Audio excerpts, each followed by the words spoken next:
Hey everyone, Lewis aka Spider-Man 1991 here with my spoiler-filled review for Spider-Man Homecoming.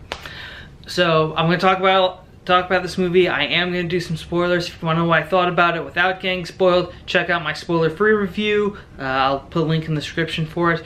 So let's get started. Short opinion, this is probably my favorite Spider-Man movie to date. And I think it's also one of my favorite Marvel Cinematic Universe movies. Let me tell you why. First off, let's talk about the story. The story is a really great combination of superhero meets coming-of-age movie.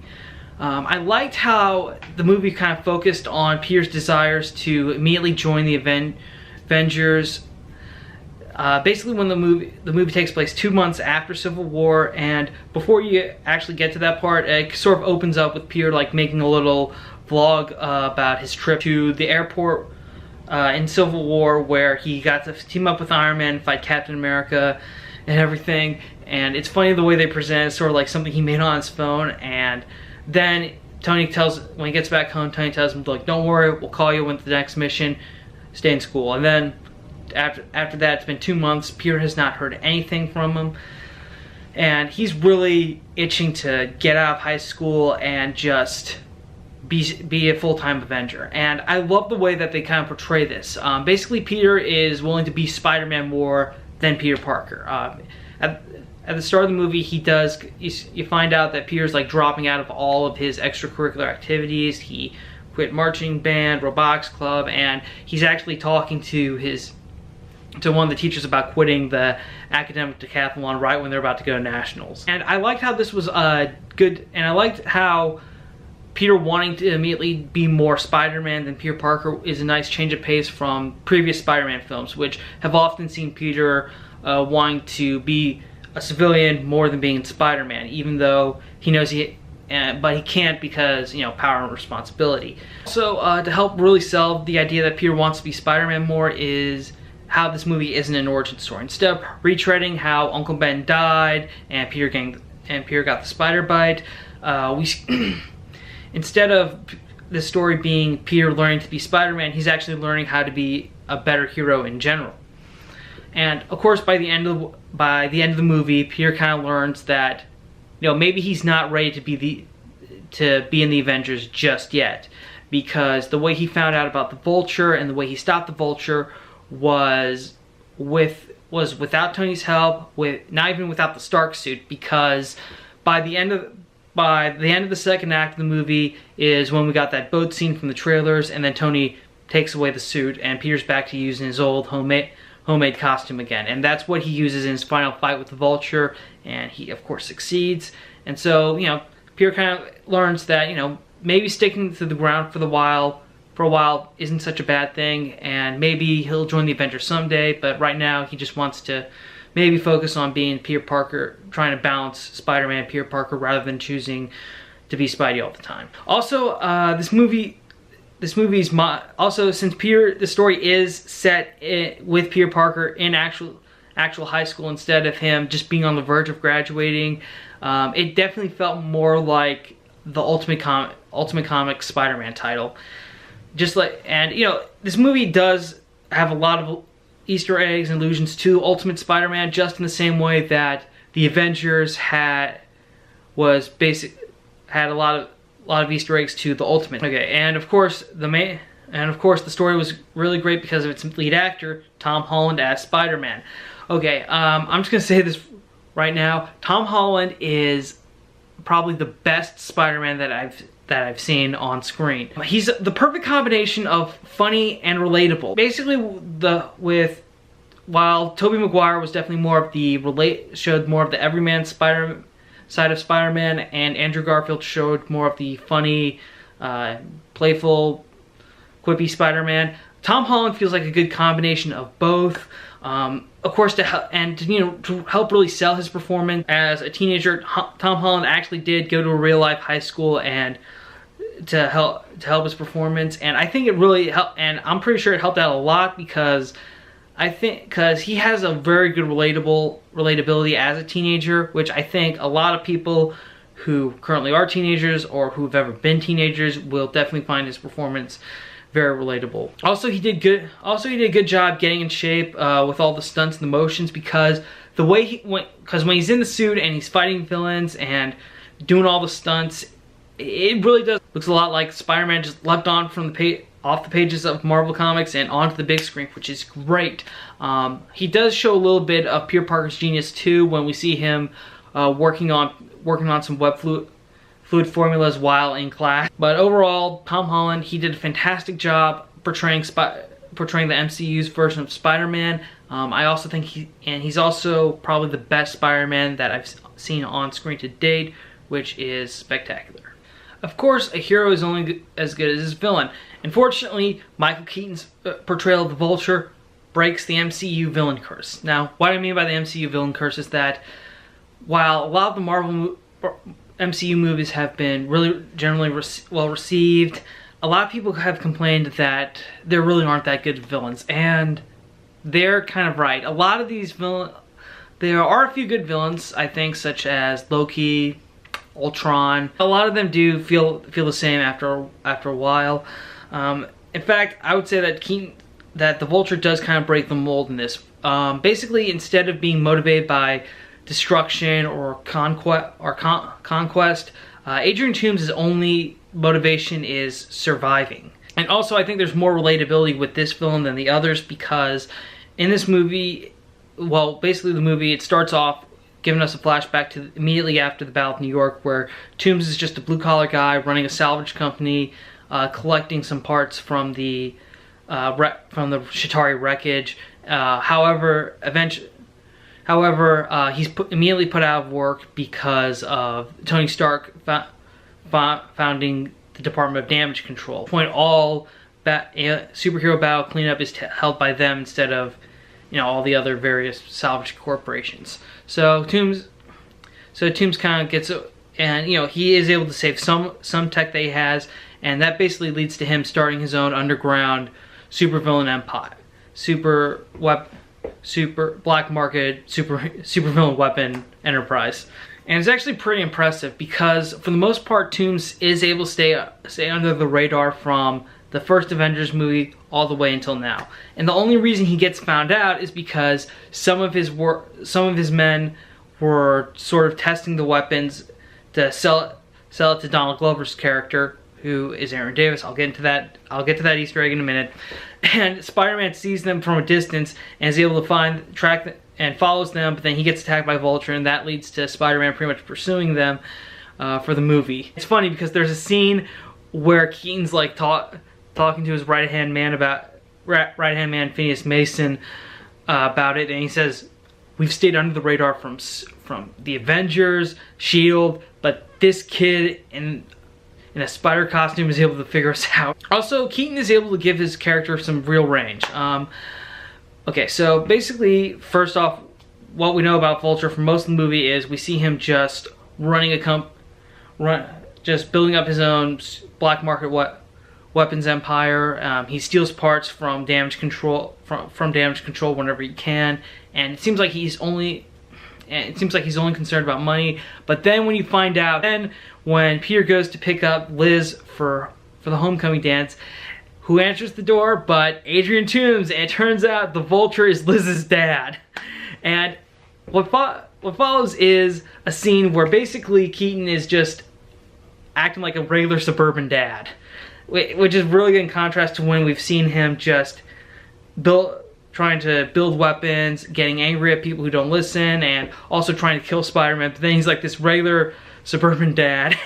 When he's in the car driving the kids to the dance, he kind of like picks up conversations and is able to figure out that Peter is Spider-Man. And then when he stops at the school and he says, hey honey, you go in, I gotta talk to Peter for a minute. Gotta give him the dad talk. And then after the minute Liz gets out of the car, he just like immediately shifts to, okay, don't mess with me. I'm gonna find everyone and I'm gonna kill you.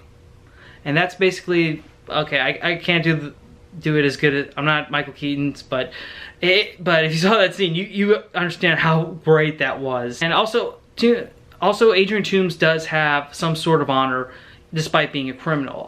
We see in the post-credits scenes where Toomes meets with one of his buyers, Matt Gargan, in prison, and And of course, if you know the comics, you know that Matt Gargan is the Scorpion, and he kind of tells Tooms that, you know, he's got guys that want to take a crack at Spider-Man, and the rumor is that Tooms knows who Spider-Man really is. And Tooms basically tells Gargan, if I knew who he was, he would be dead by now. So obviously he doesn't want to tell anyone that Peter is Spider-Man, because I think he knows that Peter's just a kid, and he's not gonna, like, you know, rain hell just because Peter's a kid, because, you know, Peter's still a kid. He's growing, he's still learning, and I think in a weird way, Tooms kind of is sort of sympathetic because, you know, because his daughter is the same age as Peter, they go to the same school, so it's kind of like, you know, he doesn't want anyone to hurt his daughter, so Peter probably has some people that don't want anything bad to happen to him, so that's obviously why he doesn't want it. Why he won't do it. Earlier I mentioned Tooms' right-hand man, Phineas Mason. Well, in the comics, that character is actually known as the Tinkerer. And fun fact, the Tinkerer and the Vulture appeared in the same issue of Amazing Spider-Man.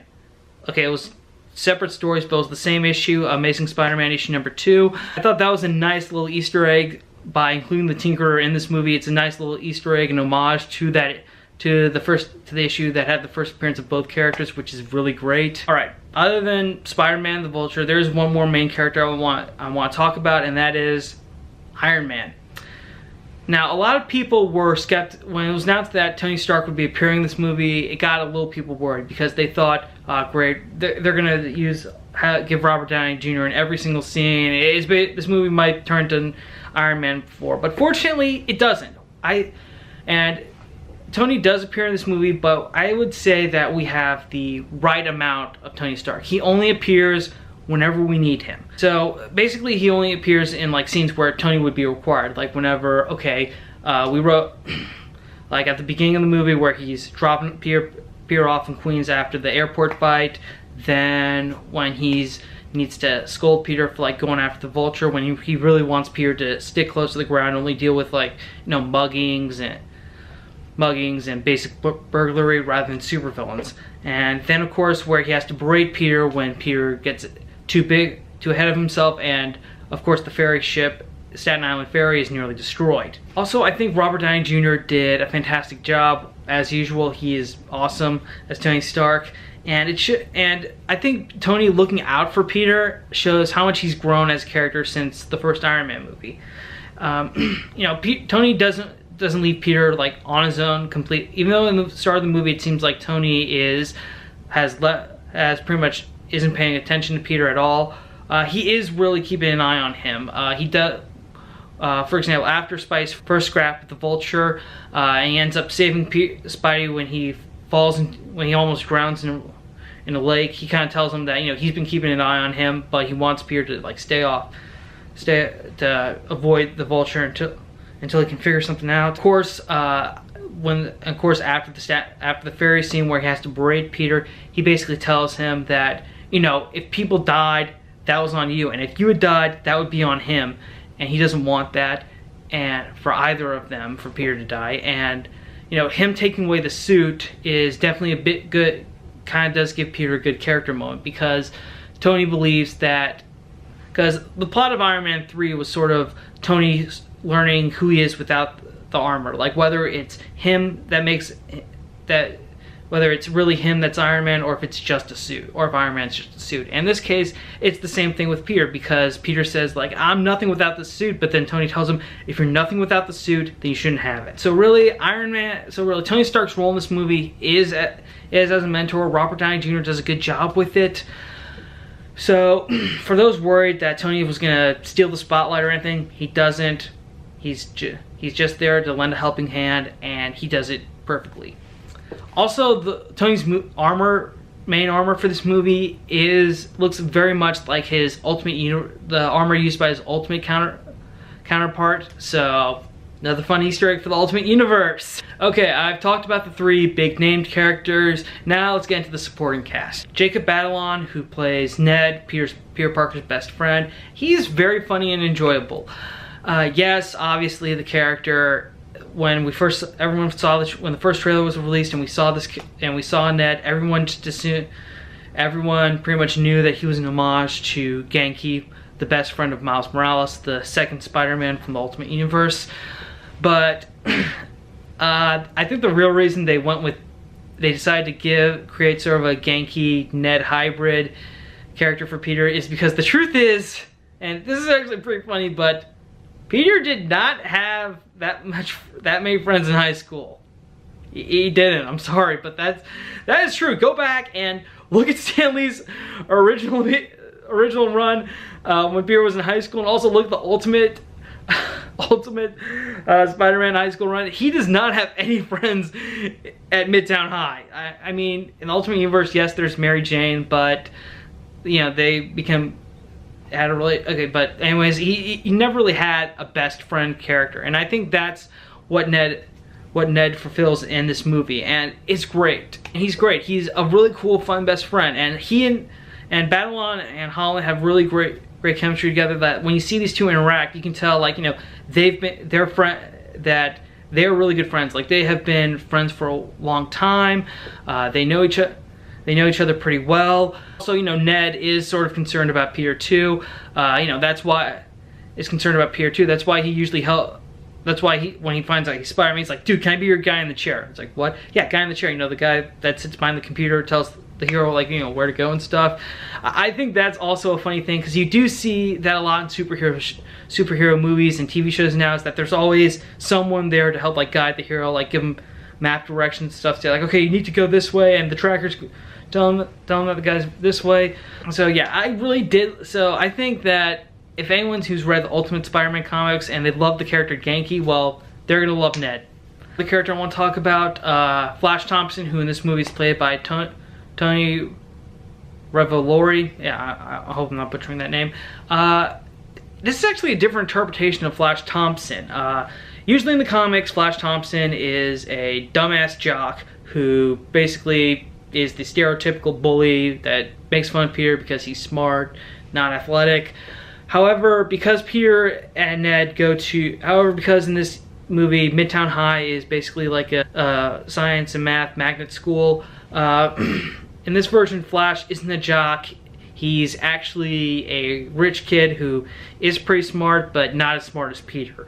And I will say this, Tony Rivoli, he's not a jock, but he is still the right amount.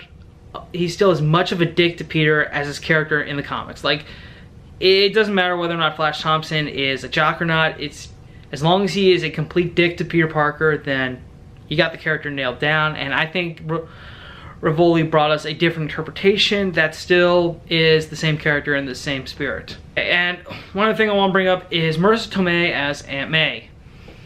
Okay, I wasn't really bothered by them going with the younger Aunt May. I really wasn't. It made sense to me because Peter's still in high school in this, and his aunt, I mean, Aunt May, she's not, I mean, yeah, she's older, but not like in her 80s or something. I mean, granted, that's probably how, I mean, that's how the character was drawn when she was first appeared, but that was like in the 60s. Now this, in this case, May's age was never really a big deal to me. Marissa Tomei as Aunt May, she's not, I'm gonna be perfectly honest, she's not really the best Aunt May, but we still get some good scenes with her. She does care for Peter a lot. You know, when Peter gets his suit taken away by Tony Stark and he has to walk home, and she talks and she basically confronts him about it, about him sneaking out a lot, and then she finds out that Peter lost the Stark internship. You know, and then after that, when Peter's trying to get his civilian life together again, and he has to prepare for the dance, May's helping him with everything, like learning how to dance and tying a tie. It's very nice. It's very nice. You know, you do get, even though Aunt May really isn't in every scene of this movie, you still get a sense that she still cares for Peter.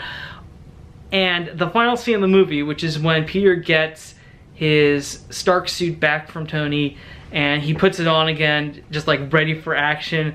And he left his door open, and Aunt May sees it, and and her reaction, where she just says, "What the?" and the credits roll. That was a funny scene, and I kind of like the idea that Aunt May in this universe now knows Peter is Spider-Man, because the thing was, Peter never told Aunt May because he was always concerned that, oh no, if I told Aunt May it would break her heart. Literally.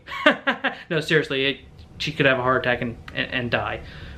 Yeah, man, Aunt May does not have a great medical track record. Anyways, eventually though, there was a story in the mainstream comics written by J. Michael Straczynski, where May did find out Peter was Spider-Man, and at this point Peter's an adult, and up to this point she had been very critical about Spider-Man, but when she found out it was Peter, they talked about everything, and then she became one of Spider-Man's greatest supporters. And of course, eventually all of that character development went away when Marvel decided, hey, let's reboot everything with one more day. But in the Ultimate Universe, May did know that Peter did find out Peter was Spider-Man. And of course, she's angry and furious. She kicks Peter out of the house. But then by the end of the current story arc, she kind of figures out that, you know, Peter does need to be Spider-Man. He has done a lot of good, and then throughout the rest of Ultimate Spider-Man, May pretty much is there for her nephew, helping them out.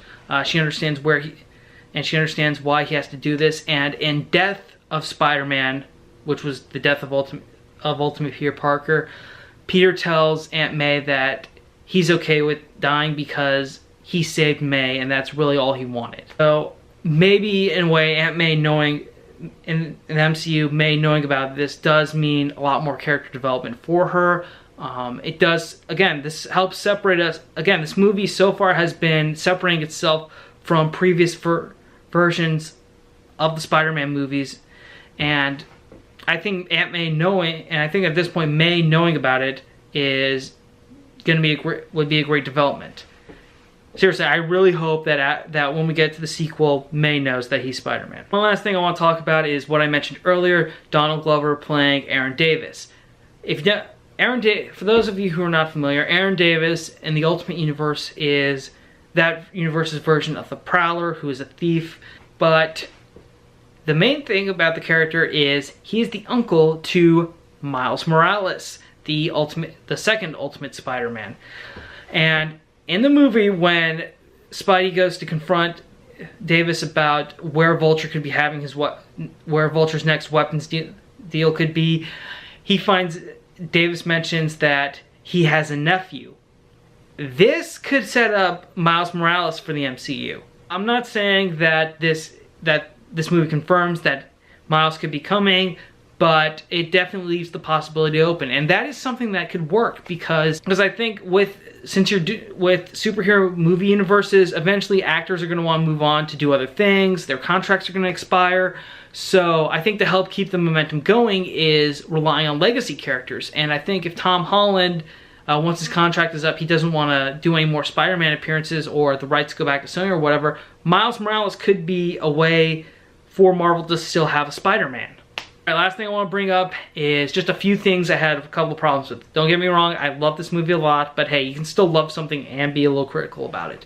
Okay, for example, Tony's suit, the Stark suit that Peter gets from Tony, it feels a bit overpowered. I feel like there's a lot, I mean, the thing that really got me that really disliked the suit for me was the inclusion of the AI who Peter calls Karen. Just right when the suit came on with an AI, I just felt like, okay, Tony, okay, wow, he's basically wearing a cloth version of Iron Man's armor. I mean, come on, Spider-Man doesn't need an AI. And it just feels a little unnecessary. And also, the web shooters having over 500 combinations. I think that number is definitely a bit high. I mean, if you had kept it under, like, say, 50 or maybe 100 at best, or like 50, no, actually 50 may have been the best, but it definitely feels like, it definitely feels like the new suit, while the new suit does help Peter a lot, it feels very much overpowered at times. However, it does kind of make up, however, I think this is a way of just kind of, sort of making up, because in this movie, Peter does not have the spider sense yet. Now, at D23, which happened a few days ago, they revealed the footage from Infinity War showed that Peter does have the spider sense. So in this movie, he doesn't have it. So maybe the suit right now is a way of compensating for it. But I'm really not a fan of how they made Spidey Stark's suit too much like an Iron Man suit. And okay, and speaking of Iron Man suits, at the end of the movie, Tony does have, when Tony finally, after Peter takes down the Vulture, Tony does offer him a full-time position at the Avengers and gives him a new suit, which is basically sort of a combination of the Ben Reilly costume with the Iron Spider suit. Like, clearly the suit is an homage to the Iron Spider, but it looks like a combination of the Ben Reilly costume and the Iron Spider suit. Gotta be honest, I kind of wish they would fit. I really hope that if Peter does wear that suit, they fix it a little bit. While I like the Ben Reilly costume, I hope they make it more like Spider-Man or like more like the Iron Spider, one or the other, instead of trying to make it work between two of them. Also, the character Zendaya plays, Michelle, aka, who we find out at the end of the movie goes by MJ. She did not add anything to the plot. Really, you could take out that character's scenes and the movie would still just run fine. Nothing would be affected by the plot. This is just a way of just saying, like, hey, MJ's gonna be, like, hey, Zendaya's character is gonna be important later, but we gotta put her in this film just to kind of like lay the groundwork or something. I mean, right now in this movie, she wasn't necessary, and her overall performance just felt like the stereotype of an angsty teen. And by the end of the movie, when she finally said, like, hey, my friends call me MJ, I just wanted to blurt out, oh my god, who the hell cares? Just because this character was not, this movie did not get me hyped for it, did not help her character in a way, it did not get me hyped for her. I mean, maybe in a future sequel, if she has a bigger role, then I'd have more positive feelings about it, but this did not help very much at all. Despite those two minor flaws that I didn't like about the movie, I still enjoyed it very much. I loved it a lot. I think it's still the best Spider-Man movie I've ever seen. It's one of my favorite MCU films now. But what did you guys think? Let me know in the comments below what you like or didn't like about Spider-Man Homecoming. Also, check out my other reviews on this channel. I just did my Wonder Woman review because I was busy last month and didn't have time to film it. So check that out too. Also, remember to stay subscribed and notified. I'm Spider-Man 1991 saying see you later.